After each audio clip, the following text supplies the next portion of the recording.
آداب۔ پان لکھنؤ یا پھر اودھ کی تہذیب کا ایک اہم حصہ ہے۔ ایک بات بہت ہی خاص ہے پان کے سلسلے میں کہ پان جو ہے وہ کبھی کھایا نہیں جاتا ہے بلکہ پان سے شوق فرمایا جاتا ہے۔ کوئی بھی مہمان آئے یا کوئی بھی محفل ہو، آپ اس کے سامنے لوازمات چن دیے، سب کچھ آپ اس کے سامنے پیش کر دی، لیکن اگر آپ نے پان اس کو جو ہے پیش نہیں کیا تو وہ بد تہذیبی میں آتا تھا۔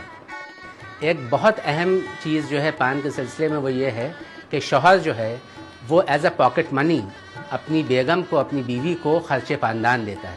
پان کے سلسلے میں جو اس کے برتن ہوتے ہیں تو پاندان تو ہوتا ہی ہے، جو کہ محفلوں کے لیے الگ قسم کا پاندان ہوتا ہے، بڑا ہوتا ہے۔ گھروں میں چھوٹے پاندان ہوتے ہیں، پٹاری ہوتی ہیں، پندنیاں ہوتی ہیں۔ جو پیش کیے جاتے ہیں پان، اس کے لیے خاصدان ہوتے ہیں۔ پھر اگالدان ہوتا ہے۔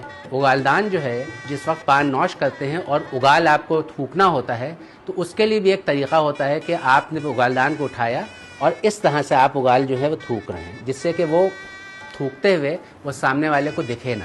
ٹریول کرنے کے لیے آپ سفر میں ہیں یا بازار گئے ہیں یا کہیں گئے ہیں تو اس کے لیے الگ قسم کی ڈبیاں ہوتی ہیں۔ تو اس طرح کی طرح طرح کی چیزیں ہوتی ہیں جس سے پان جو ہے اس میں رکھا جاتا ہے یا اس کا استعمال کیا جاتا ہے۔